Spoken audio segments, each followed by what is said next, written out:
부활의 증인입니다. 그래서 특별히 우리가 이제 부활절을 생각할 때 넘어가네요.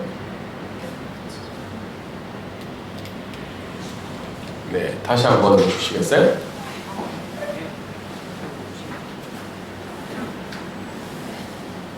네, 부활절이 이제 매년 찾아오잖아요.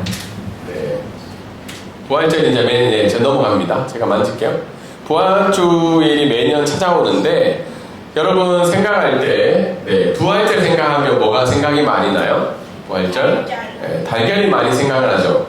เมื่อเราคิดถึงวันอีสเตอร์นะครับมีอะไรพิเศษนะครับเกิดขึ้นในความคิดของเรานะครับโอ้ไข่ใช่ไหมครับไข่ต้มส่วนใหญ่ก็คิดถึงไข่ต้มนะครับ그래서 이제 우리가 부활절 생각하는 이미지나 상징이 계란 많이 생각나잖아요. 계란. 오늘 계란 드신 분 계세요?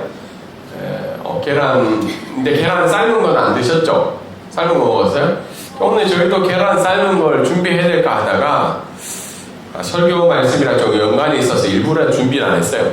그래서 계란을 많이 생각하고 있고, 이제 미국이나 유럽 같은 경우에는 이제 이 계란을 누가 숨긴다고 생각하냐면 토끼가 숨겨요. 그래서 보통 이렇게 대보면 이제 토끼가 이제 계란을 이렇게 가지고 있는 것들, 그리고 토끼가 어떻게 해요? 계란을 숨겨놓으면 미국 교회에서는 그 계란을 이렇게 찾으러 가요. 그냥 우리처럼 이렇게 나눠주는 게 아니고 숨겨놓은 계란을 찾으러 다니면서 아이들이 계란을 발견해서 하는 것들을 생각합니다. 그래서 계란 토끼가 이제 대부분 일반적인 이미지고, 그리고 부활절 하면 많은 이제 유럽 교회들이 이미 이제 기독교 국가가 되었지만 기독교 신앙을 가지고 있지 않죠. 그래서 대부분은 이제 방학을 많이 기대합니다. 부활절 하면 예수님은 생각나는 게 아니고 방학을 많이 생각하죠. 그래서 유럽도 방학이고 미국도 방학이에요, 지금. 근데 한국이나 뭐 기독교 국가가 아닌 데는 이제 방학이 아닌 거죠. 그래서 부활절을 생각하면 사실은 이제는 믿지 않는 사람들도 일서에 대한 기대가 있지만 생각하는 이미지와 상징이 우리가 생각하는 것과는 다른 모습으로 살아가고 있습니다. 네. 또 안 넘어가네요. 오늘 뭔가 그래요? 네, 화면이 안 넘어가네요. 그래서 부활절 생각하면 그러면 과연 기독교인은 무엇을 생각해야 될까요? 기독교인은 아마 다음 주부터는 이걸로 연결해야 될 것 같아요. 이게 HDMI로 지금 와이파이로 돼서 잘 안 되는데, 부활절 생각하면 그럼 기독교인들은 부활절을 어떻게 받아들여야 될까요? 부활절 하면 생각해야 될 거. 네? 예수님의 부활. 혹시 뭐가 있을까요? 부활절 생각하면 두 가지 정도로 우리가 기억을 해야 되는데, 사실은 매년 이 부활절이 이렇게 다가오잖아요. 저도 이제 나이가 45이니까 45번의 부활절을 맞은 거예요, 제 인생은. 혹시 저보다 많이 맞으신 분 계신가요, 부활절? 예, 오건 성도님, 뭐, 그럴 수 있죠? 네. 혹시 30번 이상은 부활절을 맞이했다? 네. 30번 이상? 네. 그렇죠? 네. 부활절이 이렇게 매년 돌아오는데, 우리가 그냥 계란만 생각하고, 때로는 토끼를 생각하는지, 아니면 때로는 휴일만 생각하는 게, 기독교인에게 어떤 의미가 있을까? 그런 생각을 하게 됩니다. 그래서 부활절의 목적은 두 가지예요, 두 가지. 첫 번째는 뭐냐면, 부활의 소식을 전하는 거죠. 왜 우리가 계란을 삶아가지고 이렇게 많은 사람들에게 전달해 줄까요? 그 이유가 뭘까요? 계란. 선물이라는 느낌도 있지만 예수님의 부활의 소식을 전하기 위한 하나의 이제 도구인 거죠. 그래서 어떤 사람은 그렇게 농담으로 얘기해요. 계란은 이미 삶아져서 죽었는데 이게 어떻게 생명을 가지게 되냐. 그래서 오히려 생계란을 줘야 된다. 그래서 생계란을 줘서 그게 부화해서 어떻게 해요? 생명을 얻을 수 있도록 해야 된다. 뭐 그런 우스갯소리로 이야기하는데, 부활의 소식을 전하기 위해서 우리가 부활절을 맞이하는 거죠. 두 번째는 부활의 확신을 가지는 거예요. 그래서 어떻게 보면 부활주일이 오늘날 우리에게 주는 의미는 예수님이 죽으시고 사망 권세를 이기시고 부활하신 그것을 동일하게 우리도 어떻게 해요? 확신을 가지고 다시 한 번 더 하나님 앞에 고백하는 날이 바로 부활주일의 목적입니다. มีจุดประสงค์ของวันอีสเตอร์นะครับมี2อย่างนะครับประการที่หนึ่งคือการเผยแพร่เรื่องการฟื้นขึ้นพระชนม์นะครับขึ้นจากความตายในชีวิตของพระเยซูคริสต์แล้วก็อีกด้านหนึ่งนะครับความมั่นใจในตัวเองเกี่ยวกับเรื่องการฟื้นขึ้นพระชนม์นะครับหมายความว่าเราจริงๆต้องตายใช่ไหมครับแต่ว่าเราขึ้นจากความตายด้วยกันกับพระเยซูคริสต์นะครับนี่เป็นจุดประสงค์ของวันอีสเตอร์นะครับ그래서 복음의 그런 의미에서 우리가 이제 오늘 말씀을 살펴보고 부활주를 맞이했는데 한 두 가지 정도만 생각해 보시면 좋겠습니다. 오늘 읽은 고린도전서 15장 1절부터 8절까지 말씀은 두 가지를 이제 집중해서 이야기를 하고 있어요. 첫 번째는 복음의 핵심은 예수 그리스도의 부활이라는 겁니다. เนื้อหาหลักของข้าพระเจ้าคือการคืนพระชนม์ของพระเยซูคริสต์ 사도 바울은 1절에서 이렇게 이야기해요. 이미 전한 복음이 있다. 내가 너희들에게 고린도 교회에 너희들에게 이미 전한 복음이 있고 너희가 이미 받은 복음이 있다고 이야기해요. 왜 부활을 이야기하다가 갑자기 복음을 이야기할까? 그것은 바로 어떻게 해요? 복음의 핵심이 예수 그리스도의 부활과 관련된 내용이라는 겁니다. 그래서 복음의 내용이 특별히 세 가지 정도로 3절부터 4절까지 말씀 가운데 나타나 있는데요. 세 가지가 첫 번째가 뭐죠? 성경대로 예수께서 우리 죄를 위해 죽으셨다고 사도 바울은 이야기를 하고 있습니다. 복음의 첫 번째 내용은 성경대로 예수님께서 우리 죄를 위해서 죽으셨다는 겁니다. 네, 이게 왜 자꾸 넘어가죠? 네, 안 눌렀는데 막 넘어가나요? 네, 누르지 말고 그냥 가만히 놔두세요. 네, 그래서 성경대로 예수님께서 우리 죄를 위해서 죽으셨는데 이 앞에 있는 성경대로가 중요합니다. 성경대로. 왜냐하면 예수님이 죽으실 수 있죠. 맞죠? 예수님이 갑자기 와서 우리의 죄를 위해서 죽으실 수도 있는데 이 성경대로라는 말이 중요하게 왜 중요하냐면 이미 예수님의 죽으심은 어디에 기록이 되어 있는 거죠? 구약 성경에 이미 기록이 되어 있는 거죠. 다르게 이야기해서 아담과 하와가 죄로 말미암아 실패했고 죽음이라는 형벌을 받은 그 순간에 어떻게 해요? 이미 하나님께서는 구원의 계획을 가지고 계셨던 거죠.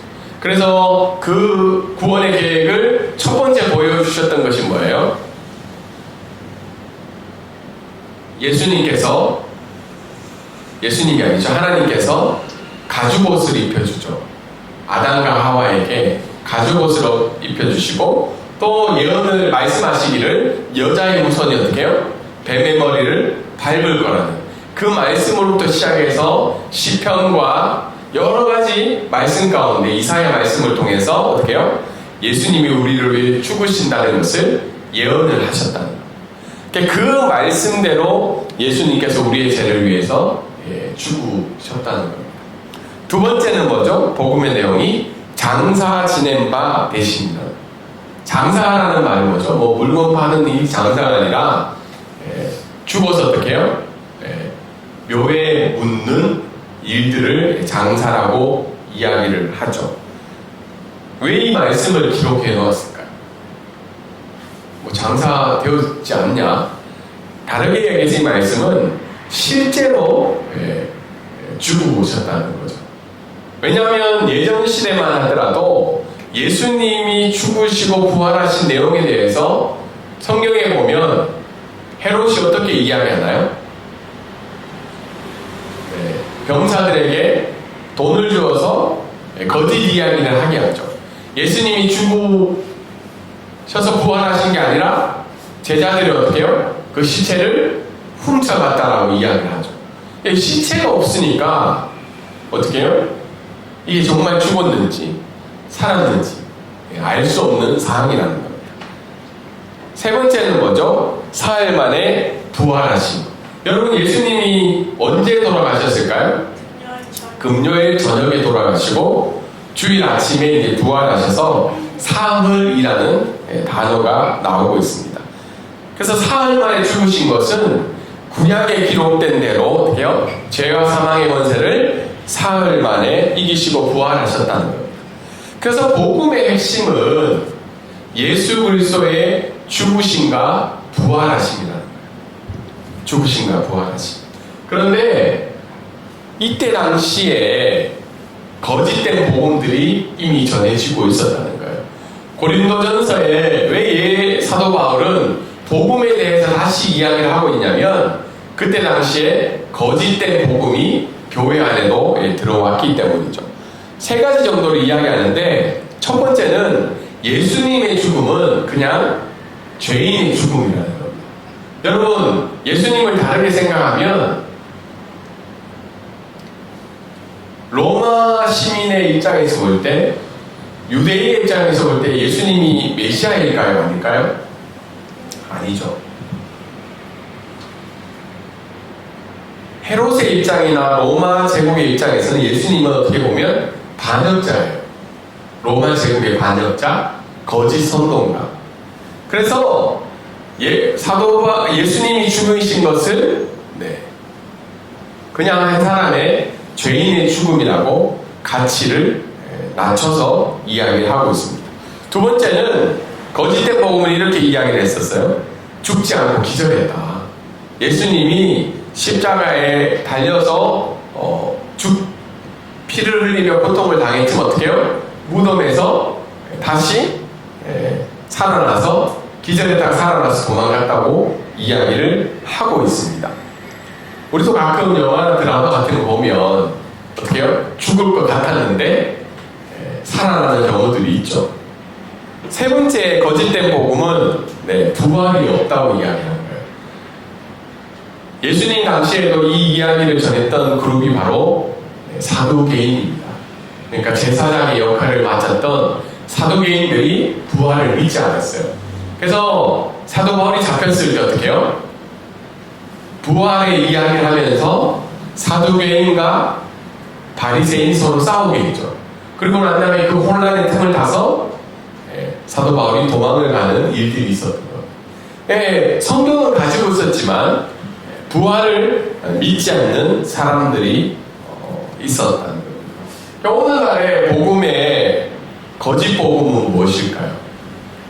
여러분 지난번에도 제가 한번 살짝 이야기한 적이 있었는데 여러분 최고의 지금 행복의 조건 2020년도에 20대와 30대한테 물은 내용이에요. 행복하려면 어떻게 해야 되냐?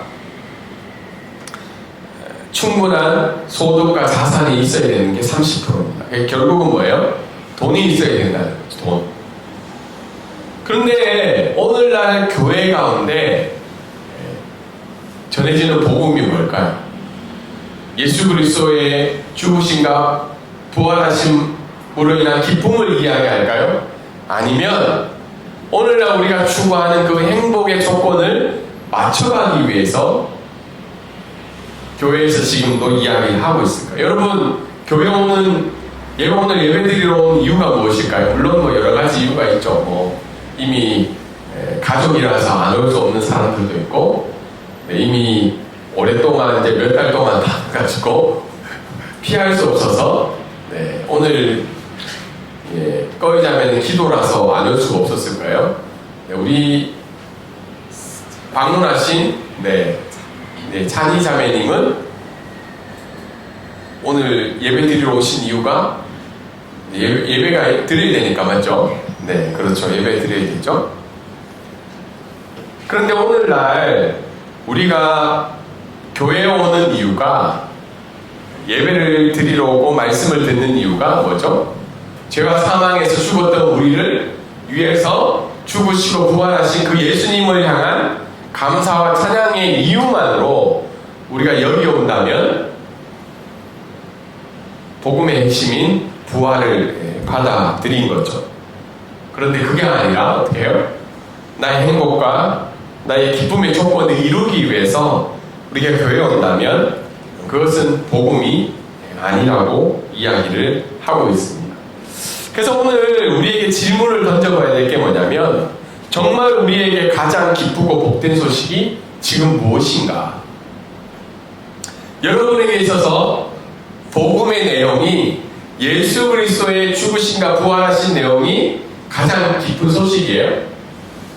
또นี้นะครับมีข่าวประเสริฐที่มีความสุขมากที่สุดคือเรื่องของพระเยซูคริสต์ไหมหรือเรื่องต่างๆที่เข้ามาชีวิตของเราปัจจุบันนี้แล้วโดยเฉพาะอย่างเช่นเรื่องเงินหรือสุขภาพที่ดีนี่เป็นเรื่องสำคัญที่สุดในชีวิตของเราไหม 그래서 우리에게 정말 가장 기쁘고 복된 소식이 무엇인지 그런데 우리가 머리로는 부활의 소식이 가장 기쁜 소식이 되어야 되는 걸 알아요. 근데 마음으로 내 감정으로 받아들이지 않는 이유는 첫 번째는 뭐죠? 나의 행복에 너무 집중이 되어 있어요. 내가 추구하는 그 행복의 조건이 너무 집중이 되어 있다 보니까 이게 충족이 되지 않으면 기쁘지 않는 거죠. 기쁘지 않는 거죠. 두 번째는 내 삶이 뭐죠? 너무 현재에 집중이 되어 있어요. 내가 죽고 난 이후의 삶에 대해서 그리고 미래에 천국이 이 땅 가운데 임하실 그 일에 대해서는 관심이 많이 없는 거죠. 지금 이 현재에 너무 집중이 되어 있다 보니까 부활이 그렇게 행복하지 않는 겁니다.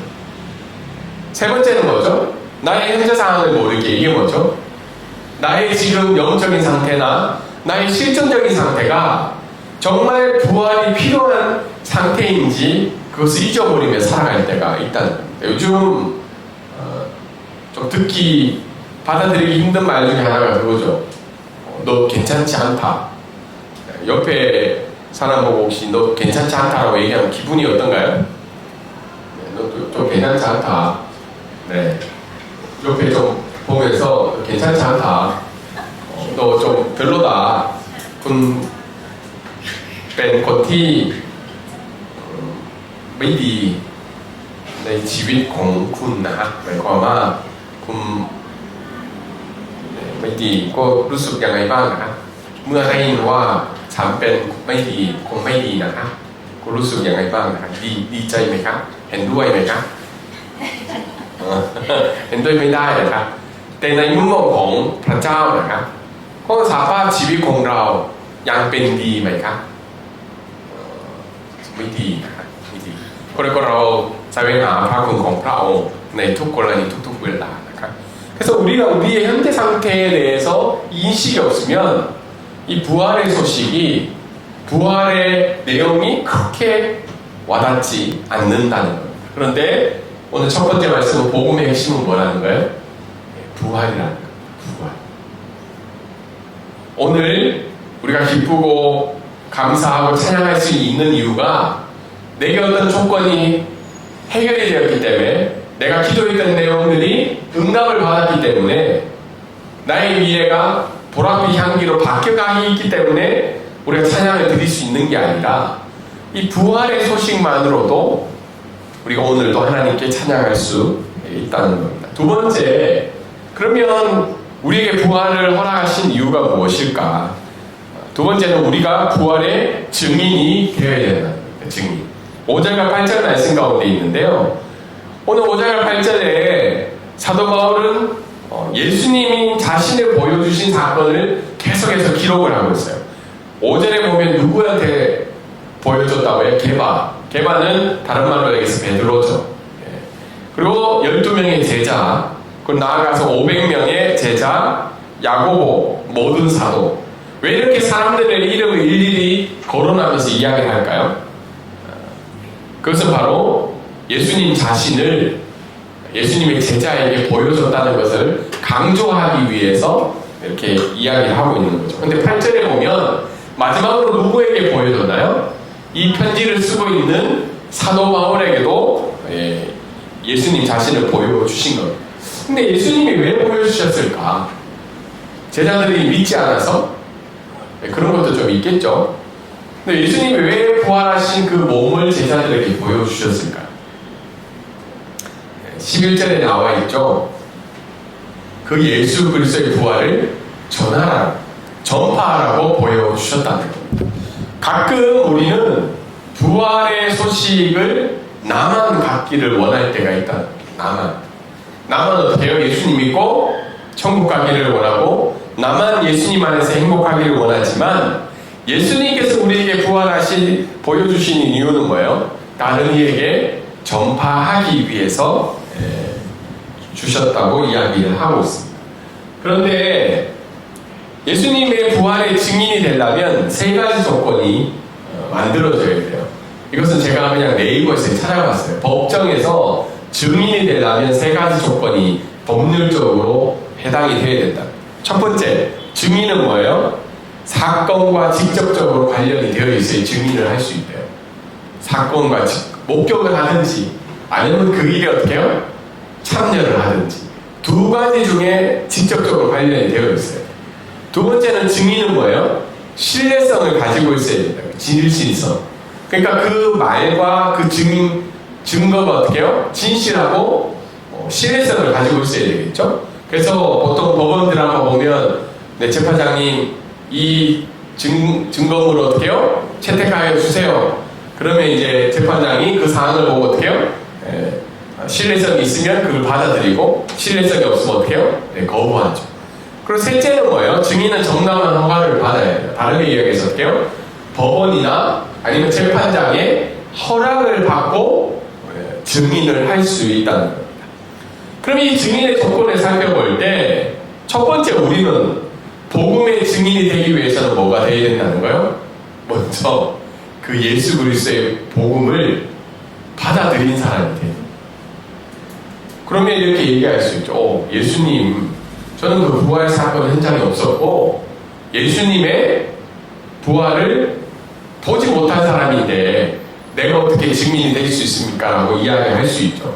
근데 사도 바울이 동일하게 15장 8절에 그렇게 이야기합니다. 자신은 그 현장에 없었지만 하나님께서 그 예수 그리스도의 부활을 친히 자기에게 보여주셨다고 이야기를 하고 있습니다. 그래서 동일하게 우리가 예수 그리스도의 부활의 소식을 믿는 자라면 어떻게 해요? 증인으로 조건이 해당이 된다는 거예요. 두 번째, 신뢰성이죠. 내가 그 부활의 소식을 어떻게 해요? 진실되게 믿어야 된다는 거예요. 믿어야 된다는 거예요. 이게 그냥 성경에 기록된 것만 아니라 어떻게 해요? 그 사실이 내게 믿음으로 다가가야 됩니다. 세 번째, 뭘 받아야 된다고요? 허가를 받아야 되죠. 그런데 15장 12절에 어떻게 해요? 이미 예수님께서 그 부활의 소식을 제자들에게 보여주신 이유가 뭐라는 거예요? 다른 이에게 전파하기 위해서 보여주셨다는 겁니다. 그래서 그것을 우리에게 적용해 볼 때 동일하게 우리에게 부활의 소식을 들려주신 이유는 뭐예요? 나도 부활의 소식에 참여하고 다른 이에게 증인의 삶을 살아가기 위해서입니다. 그래서 오늘 말씀을 가지고 또 우리에게 적용을 하면 우리는 참된 증인인가를 먼저 물어야 돼요. 여러분 자신이 부활의 증인이라고 믿으세요? 다르게 얘기해서 부활의 확신이 있으세요? 부활의 확신이 없으면 부활의 증인이 될 수가 없다는 거예요. 두 번째, 우리는 그 부활의 증언을 하고 있는가? 그런데 오늘 안타깝게도 우리 삶을 살펴보면 우리는 무엇을 증언을 많이 하는 것 같아요? 다르게 이야기해서 어떤 소식을 많이 이야기하는 것 같아요. 어떤 소식? 이제 우리 죄송합니다. 오늘 한 번만 와서 예를 들어서 좀 죄송한 마음이 있지만 이제 한 달 살게 하고 가시잖아요. 그럼 이제 한국 가서 한 달 살기에 대해서 엄청 이야기 많이 하실 거잖아요. 맞죠? 좋은 점과 나쁜 점. 치앙마이는 3월에 절대로 가서는 안 된다. 부터 시작해서 그걸 미리 물었으면 우리가 알려드릴 수 있었는데 공기 안주 최고로 안 좋을 때 이제 갔다 오신 거예요. 그래서 이제 이런 이야기를 많이 하실 거잖아요, 맞죠? 왜냐하면 경험하고 실제로 보고 또 한 달이라는 삶을 살았기 때문에. 근데 우리 자신을 살펴볼 때 우리는 오늘날 무엇을 질문하고 있는? 오늘날 우리가 가장 많이 하는 이야기가 뭘까요? 저희 아들도 아까 전에 얘기했지만 돈 얘기를 가장 많이 한다. 이게 얼마인지, 돈이 왜 필요한지. 우리는 돈의 필요성의 증인이 될 수 있는 거죠. 돈 얘기를 많이 하면. 근데 안타깝게도 오늘 부활주일날 우리가 많은 곳에서 예배를 드리며 하나님께 나아가고 있지만 사실 어떻게 보면 제가 오늘 약간 고민을 하다가 계란을 안 가져온 이유가 있어요. 때로는 우리 교회가 너무 계란을 많이 강조해서 계란의 증언을 할 때가 많아요. 계란의 증인. 계란은 어디서 많이 샀다. 많이 사서 싸게 샀다. 어디 집 가면 계란이 싸다. 계란 쌌는데 어제 얼마나 많이 걸렸는 줄 아냐. 계란 얘기만 해요, 교회에서. 그리고 올해 계란은 왜 이렇게 잘 안 까지냐. 부터 시작해서 계란 얘기 엄청 많이 했죠. 근데 정작 우리가 오늘 부활을 경험한 복음을 받아들인 사람으로서 과연 부활하신 예수 그리스도에 대해서 얼마나 많은 이야기를 하고 살아가는가. 이것이 부활주의를 맞이하는 우리의 두 번째 목적이라는 겁니다. 말씀을 정리하도록 하겠습니다. 첫 번째는 뭐예요? 우리의 죄를 위해서 예수 그리스도의 죽으심과 부활이 매일의 삶의 최고의 기쁜 소식이 되어야 된다. 최고의 기쁜 소식. 한국이 이번에 이야기하니까 뉴스만 들면 지금 당선율만 나오고 있잖아요. 막 지겨워야 돼요. 빨간색, 파란색 계속 누가 많이 될까. 아니면 어떤 사람은 어떻게 해요? 특히 젊은 사람들은 비트코인 뭐 1억 됐다가 9천만 됐다가 계속 이게 어쨌든 최고의 기쁜 소식이 될 수 있지만 예수 그리스도를 고백하며 이 자리에 나온 우리들은 그 부활의 소식이 오늘 내 삶에 일어나는 모든 상황과 환경과 여건을 뛰어넘는 최고의 기쁜 소식이 되기를 주님의 이름으로 소망합니다. 두 번째는 이 부활의 소식을 어떻게 해요? 증거하는 삶을 살아가야 된다는 거예요. 이것은 그냥 꼭 입술로만 고백하는 것뿐만 아니라 내 삶 가운데 부활의 소망이 나타나야 된다는 거예요. 입으로는 어떻게 해요? 부활하신 예수 그리스도를 믿어야 한다고 하면서 늘 돈 때문에, 집 걱정 때문에, 내 건강의 문제로, 내 상황의 문제로 맨날 죽겠다 얘기하면서 예수 그리스도를 믿으라고 하면 믿지 않는 사람들이 그것을 어떻게 받아들일까요?